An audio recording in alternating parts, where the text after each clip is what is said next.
Vamos falar sobre esses 30 dias de mandato aqui na capital, nosso prefeito Léo Moraes, que já está aqui com a gente. Boa tarde, Léo. Obrigada pela sua participação, por atender o nosso convite, sua disponibilidade de estar aqui no Band Cidade, trazendo justamente esse balanço desses 30 dias de gestão. Boa tarde, a alegria é minha estar aqui no Band Cidade, na Rede Onda Visão, em conversar com toda a população, prestar contas do nosso trabalho e também apresentar as ideias e o que nós pretendemos para a nossa amada Porto Velho. Agradeço a Deus e a todo o povo que me colocou nessa condição. É isso aí, Léo. A gente já começa falando sobre saúde, né? Já recentemente a Prefeitura emitiu um decreto em relação à saúde pública aqui da nossa capital, decretando estado de emergência. Destaca para a gente o que levou a Prefeitura a chegar nessa conclusão da necessidade desse decreto. Veja bem, é uma decisão muito difícil, que demandou estudo de viabilidade, de entendimento, de compreensão da nossa realidade, pela parte jurídica, bem como pela pasta originária, Secretaria de Saúde, em diálogo com outros níveis de governo, como foi o caso do governo federal, diante do caos instalado que nós temos. A nossa UTI realmente, a nossa saúde realmente, ela está na UTI. Em frangalhos, não à toa, nós temos a pior capital do Brasil em saúde pública e em assistência às pessoas. E não resta essa medida a gente tomar para que tenhamos outros resultados e que a gente tenha um desfecho muito melhor do que a nossa atual realidade. Grande verdade é que quando a população vai a um posto de saúde, a uma UBS, não acha remédio, não acha médico especialista, exames por imagem, muito menos cirurgia. O máximo que fazem é entregar lá uma injeção 3D, dexametasona, diclofenaco e dipirona para aliviar a dor e a pessoa vai para casa. Quando nos perguntaram o que você vai fazer em Porto Velho, eu falei, eu tenho que trabalhar a saúde. Sobre que aspecto a saúde? Fazer o povo primeiro sobreviver e depois a gente entregar dignidade e qualidade de vida.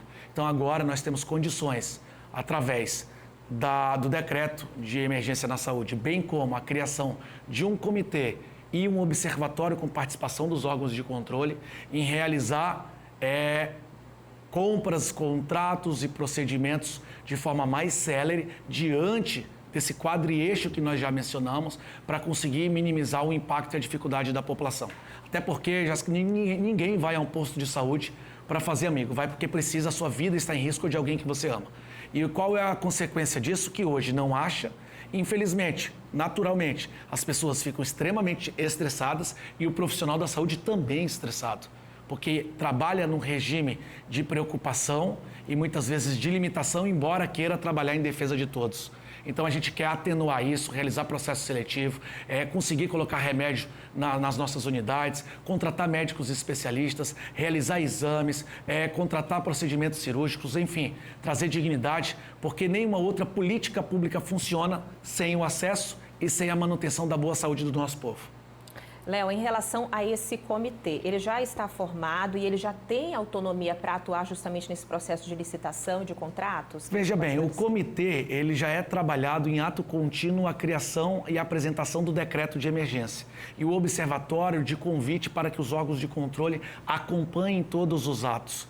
Isso tende a diminuir os prazos e evitar retrabalho e ter também transparência sobre os procedimentos a serem realizados. É uma força hercúlea, é um esforço coletivo, uma dedicação de todos os órgãos os quais nós acreditamos e que imputamos a eles um grande trabalho desenvolvido, não somente de fiscalização, como indução da boa política pública na nossa cidade. Posso mencionar o trabalho de regularização fundiária do Tribunal de Justiça, posso falar aqui a respeito do trabalho de cidadania em distritos do Ministério Público, bem como o trabalho de alfabetização na idade certa do Tribunal de Contas. E é isso que nós precisamos. Se a gente fizer mais do mesmo, o resultado vai ser igual. Além de tudo, a nossa saúde, que estava totalmente abandonada nos últimos anos, eu digo muitos e muitos anos, ela é muito ineficiente. A gente gasta muito acima do piso constitucional. Não entrega nada, gasta muito e também não satisfaz os servidores. É isso mesmo, Léo. A gente está torcendo para que essa situação seja resolvida de uma vez. A gente está aqui acompanhando e sempre noticiando, infelizmente, a situação da saúde aqui na nossa capital. Outro gargalo da nossa cidade é em relação aos alagamentos. Algumas estratégias já estão sendo adotadas na sua gestão, a gente está percebendo. Destaca um pouquinho sobre a Operação Cidade Limpa para a gente. Graças a Deus, a maior operação de limpeza da cidade da história de Porto Velho. Nosso boletim sai diariamente e nós já retiramos 17 mil toneladas de lixo, de esgoto e de entulho da nossa cidade. Agora a gente quer fazer um apelo a toda a população. A gente pede porque nossa parte nós estamos fazendo. Mas também não adianta a gente fazer e no dia seguinte o mesmo lugar que nós limpamos está sujo de novo. A gente precisa que a população reflita e tenha consciência que isso traz prejuízo a você. Isso traz prejuízo ao seu filho, que pode morrer em decorrência de uma doença sanitária, ao idoso da sua família, a uma pessoa que você ama. Por favor, despeje a sujeira, o lixo, o entulho no local adequado. A gente precisa de toda a população. E que com medidas inovadoras, com criatividade e com boa gestão, nós já estamos fazendo uma revolução a ponto de locais, cruzamentos históricos que sempre alagaram muito com pouca chuva, já têm suportado melhor essa alta vazão das águas que nós temos nesse período do ano. A gente fica feliz. Nós conseguimos instalar a primeira gaiola, o primeiro eco bueiro da história de Porto Velho, que são gaiolas para conseguir recolher a sujeira e os dejetos que descem bueiro, que descem boca de lobo abaixo. A gente fica feliz porque gastaria 200, 400 milhões para uma macro drenagem e com uma medida inovadora, bem como com os nossos tatuzões, os nossos hidrojatos e com os nossos servidores, a gente tem feito um trabalho realmente inédito na história de Porto Velho. Iremos avançar para um outro estágio, para um mutirão de limpeza passando nas ruas de Porto Velho e recolhendo o que a população vai deixar na frente das suas casas, bem como a autuação de terrenos baldios e locais que deixam de forma desleixada para que seja um foco de doença, por exemplo, através de mosquitos transmissíveis, bem como também um foco de reunião de delinquentes. A gente vai autuar e a gente quer também, com o tempo, primeiro essa conscientização e o acompanhamento com a população, depois também multar as pessoas que jogam lixo e não tomam conta da nossa cidade. Muito bem, prefeito. E sobre o trânsito, a mobilidade e o transporte aqui na capital do nosso estado, foi publicado um decreto que suspende o serviço de fiscalização eletrônica. Destaca para a gente o motivo, o que aconteceu para que essa decisão fosse tomada também. Primeiro que nós cancelamos todas as multas que foram praticadas contra a população, desde o dia 27 de dezembro até o dia de hoje, e suspendemos todos os 15 cruzamentos onde existem radares eletrônicos de aferição de velocidade e também de avanço de semáforo. E nós explicamos de forma muito clara, através do parecer e também do decreto, porque isso foi feito um estudo técnico, que não faz sentido a população pagar por algo que desconhece.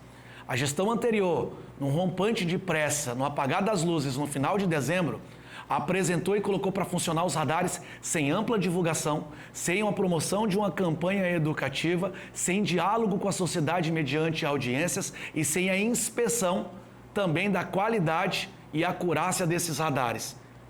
Agora, nós convocamos o IPEM para que faça a averiguação desses radares e todas as multas estão canceladas. Não é porque isso era uma prioridade da gestão anterior que você deve punir a população que desconhece o que de fato acontece naquele cruzamento e em todas as ruas da nossa cidade.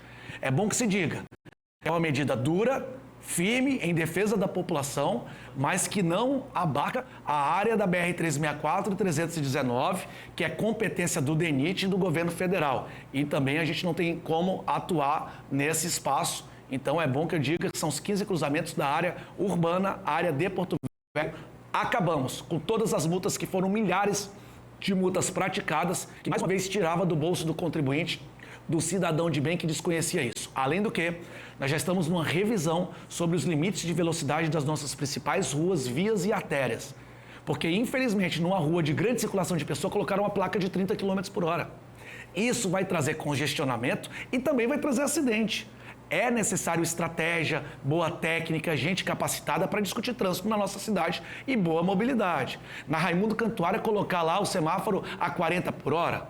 É lógico que a gente vai trazer congestionamento e deixar as pessoas ainda mais inquietas, insatisfeitas e decepcionadas com a administração.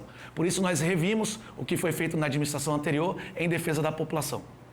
Ainda falando sobre mobilidade, a retirada da faixa de pedestres na 7 de setembro, justamente no próximo ao ponto de ônibus, já trouxe uma diferença, uma melhora no fluxo? O que o senhor pode falar a respeito? A diferença ela foi instantânea. Eu digo porque trabalho no prédio do relógio que fica ali na Farquhar com a 7 de setembro. Já tem uma outra atmosfera, um outro ambiente, um outro nível de satisfação e alegria, tanto dos lojistas quanto dos funcionários, porque sempre correm risco de perder seus empregos, afinal, sem movimento, sem aquecimento da economia, infelizmente, muitas vezes são os primeiros punidos. Bem como a população que agora consegue acessar o comércio com a vaga disponível e consegue manter o emprego dessas pessoas e fazer uma compra no mercado local. A gente tem que incentivar a Porto Velho viver Porto Velho.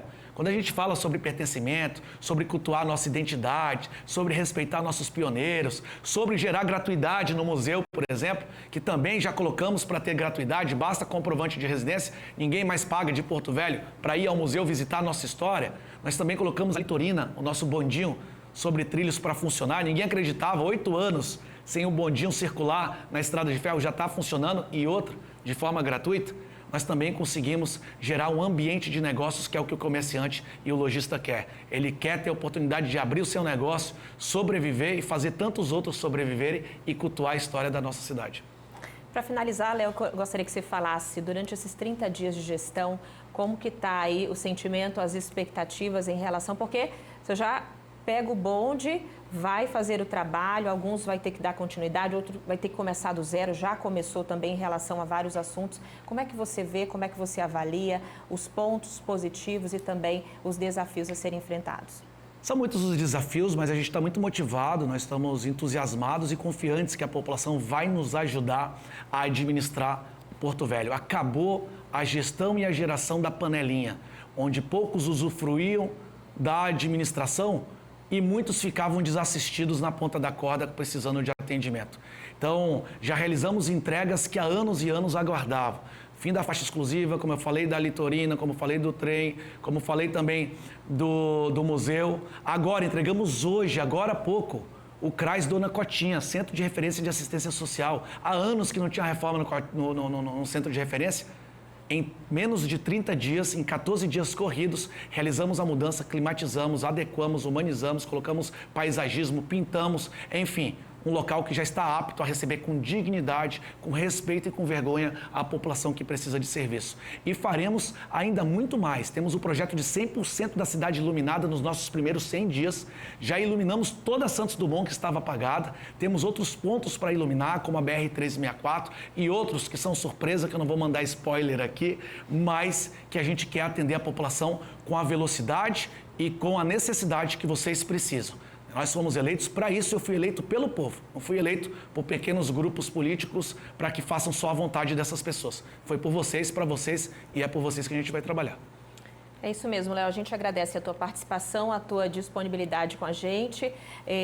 Lembrando aí, está fazendo um balanço desses 30 dias, a gente já percebe muitas ações e muitas mudanças na mobilidade, no trânsito, no turismo, na saúde, em vários pontos aqui da nossa capital. Então, parabéns pela gestão que já está iniciando, já está sendo feito um excelente trabalho. A gente deseja muito sucesso para você. Muito obrigado, fiquem com Deus e vamos juntos transformar a nossa Porto Velho. Muito bem, obrigada, Léo. Então, no quadro de hoje, o assunto a gente fez um balanço, o prefeito Léo Moraes fez um balanço das ações realizadas nesses 30 dias de mandato.